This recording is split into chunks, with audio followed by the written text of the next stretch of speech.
Bonjour, bonjour, bienvenue sur le plateau de Bâti-Journal TV. Nous sommes à Lyon, Lyon Eurobois 2020. Et ce soir, nous allons voir les lauréats, enfin les futurs lauréats peut-être, du concours Canopé. Avec moi pour en parler, Arnaud Godevin, bonjour. Bonjour. Vous êtes directeur de l'ESB Nantes et je vais vous demander de nous dire ce qu'est ce concours Canopé. Alors, le concours Canopé est un concours national qui vise à promouvoir l'innovation dans la filière bois ou au service de la filière bois. C'est un concours qui a été initié par Forinvest, c'est-à-dire des industriels qui, à un moment donné, ont voulu utiliser leurs moyens financiers pour accompagner un certain nombre de projets. Et en l'occurrence, effectivement, mettre un coup de projecteur sur des projets en fonction de leur degré de maturation. Et il était évident pour nous, ESB, qui en plus, à ce moment-là, réfléchissons à un projet similaire, eh bien, de nous associer, puisque de notre point de vue, l'innovation est un élément fondamental dans la formation de nos jeunes et un élément fondamental surtout dans l'attractivité des métiers. Montrer que cette filière bois, qui parfois a une image un petit peu du passé, entre guillemets, vieillotte, poussiéreuse, enfin là je vais utiliser des images pas très positives, mais en réalité elle innove énormément.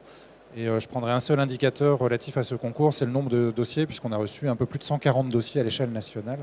Et là, on va en découvrir quelques-uns ce soir. Alors on va en découvrir 9 en fait en tout. Un concours qui est structuré en 3 parties, c'est ça? Alors, on peut le regarder de cette manière-là. Effectivement, on a 3 catégories. Une catégorie idéation, une catégorie start-up et une catégorie entreprise. Il fallait bien trouver des catégories, on va dire. Et puis, c'est un concours qui a la particularité d'être plurirégional, entre guillemets, dans la mesure où, effectivement, soit on est à Lyon, mais on sera bientôt à Nancy ou à Bordeaux ou à Nantes. Et puis, on fera une finale à Paris. C'est qu'en France, on aime bien faire les finales à Paris. Oui, ça arrive. Et la finale est prévue pour quand? La finale est prévue pour le 11 avril, sauf erreur de ma part, dans le cadre du Forum Bois Construction, ce qui est l'occasion de redonner un rendez-vous à nos amis de la filière. Alors, on va maintenant s'intéresser à la catégorie idéation. Idéation, vous pouvez nous en dire un petit peu plus sur cette catégorie? Alors, idéation, c'est un terme un peu un néologisme, entre guillemets, anglicisme, je ne sais pas trop, mais dans idéation, il y a idée. Si vous voulez, quand on est sur le chemin de l'innovation, il y a à un moment donné une idée qui germe par observation, par association, par rencontre, qui va permettre de faire la découverte du siècle, peut-être, on n'en sait rien, mais on voit bien la maturation au fur et à mesure. Donc quand un porteur de projet ou une porteuse de projet a une idée, eh bien, elle va s'engager sur le long et difficile chemin qui est celui de la conviction personnelle. En général, les porteurs sont convaincus, mais surtout d'aller convaincre davantage de personnes, convaincre des financeurs, convaincre des institutions, convaincre le marché, etc. Et la catégorie idéation, c'est la catégorie qui va regrouper les différents projets qui sont plutôt sur la partie amont de cette longue route de la création d'activités. On est avant la start-up. Alors effectivement, l'étape qui suivra sera probablement la start-up pour ceux qui vont aller vers la structuration et puis après... Voilà. Mais on en parlera après. Alors avec nous, on a 3 présélectionnés qui vont nous faire un petit pitch en fait. Et vous allez nous convaincre. J'ai donc par ordre d'entrée à l'image Audrey Ayache. Bonjour. Bonjour. Comment s'appelle votre projet? Alors mon projet s'appelle Campa Sempre. À côté de vous, on a Julien Legui. Bonjour. Bonjour. Votre projet? Il s'appelle Bioglu. Excusez-moi, Il s'appelle Bioglu. Et donc, à côté de vous, monsieur Sébastien Murcia, bonjour. Bonjour. Et je vais vous demander le nom de votre projet. Mon projet, c'est la création du cluster construction bois et biosourcé en région Bourgogne-Franche-Comté. Alors, on va commencer avec vous. Et en quoi consiste ce projet, cette idée?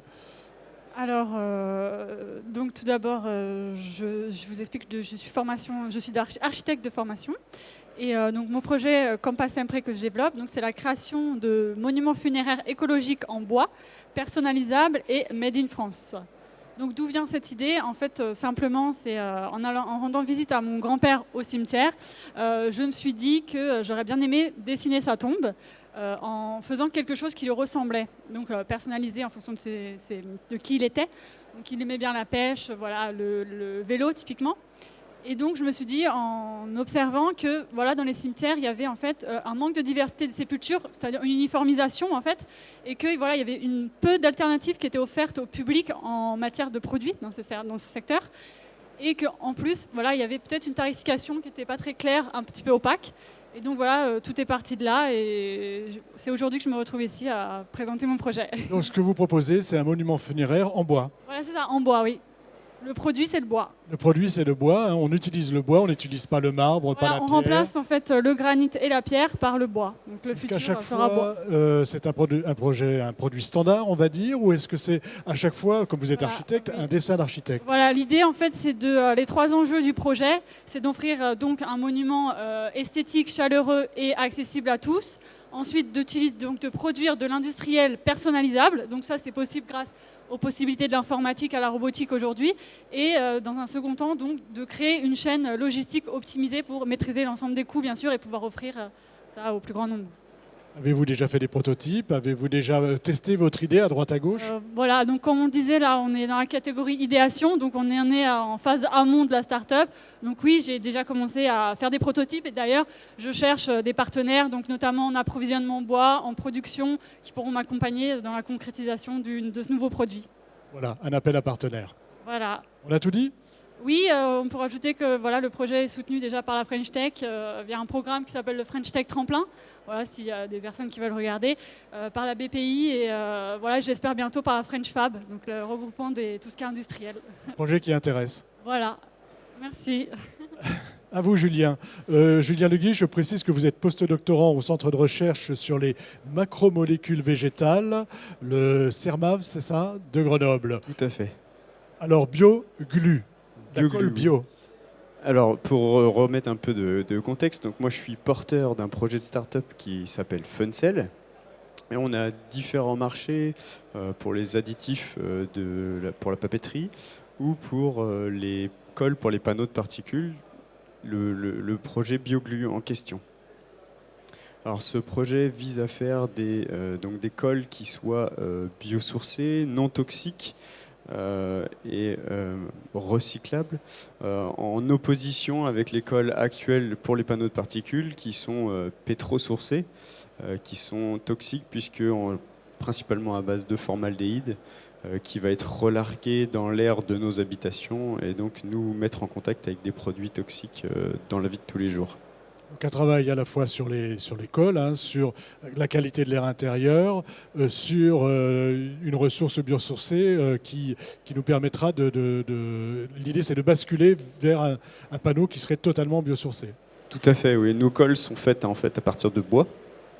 Donc on réalise une opération de chimie extrêmement simple et respectueuse de l'environnement.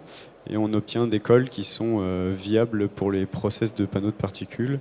On travaille avec le FCBA de Grenoble qui a validé nos processus de fabrication et nos qualités de panneaux réalisés. Donc vous êtes déjà bien avancé. On a des preuves de concept à l'échelle laboratoire et pilote grâce aux équipements du FCBA de Grenoble. Et actuellement, on est en recherche donc de partenaires industriels pour passer à l'étape suivante et réaliser des essais, cette fois pilote mais industriels, et après espérer une commercialisation sous peu. Rapide. On a tout dit? On a tout dit. On va bientôt créer la structure. On a renforcé nos équipes pour créer d'ici quelques mois. Voilà, recherche de partenaires également. Hein. Exactement. Merci. Peut-être que vous allez les utiliser, ces colles.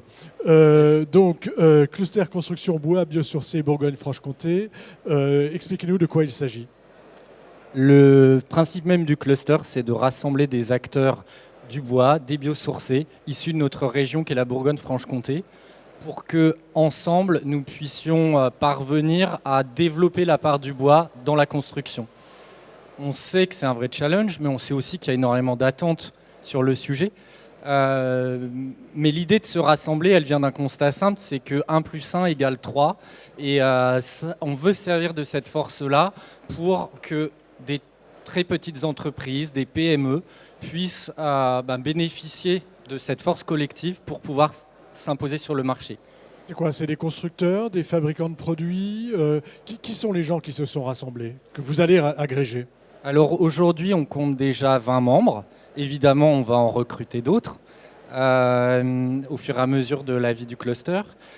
Aujourd'hui, on a eu à cœur de rassembler différents corps de métier pour pouvoir couvrir toutes les étapes ou toutes les spécificités de la chaîne immobilière. Donc on a aussi bien des maîtres d'œuvre que des menuisiers, des charpentiers, des bureaux d'études techniques, des architectes, j'en oublie, des centres aussi de formation et de recherche, puisque évidemment notre objectif c'est de proposer des solutions innovantes. C'est pas seulement de faire du bois, du biosourcé, mais aussi de proposer de la vraie innovation en termes d'habitat. Et nous sommes déjà en train de plancher dessus sur un projet en Côte d'Or. Voilà, c'est ce que j'allais dire. Vous avez déjà un projet qui est sur les rails. On a déjà un projet qu'on appelle un projet démonstrateur pour nous, puisque ce sera le premier. Un projet qui compte une dizaine de logements individuels, avec ce créneau de construire de la construction bois et biosourcé, avec ces acteurs du cluster. Écoutez, merci. Bonne chance pour la suite. Et on verra bientôt donc au Forum Bois. On sera au Forum Bois, donc peut-être qu'on se reverra à cette occasion. Et donc en tout cas, une émission à retrouver sur Bâti Journal TV pour avoir... Est-ce que vous avez des sites internet où on peut voir vos projets ou pas? Non, pas encore. Pas encore. Pas encore. Donc peut-être un peu plus tard. Une émission donc à retrouver sur Bâti Journal TV et sur les sites de nos partenaires, Eurobois évidemment, 2020 et France Bois Forêt. Merci à vous d'être venus jusque-là. Merci. Oui. Merci.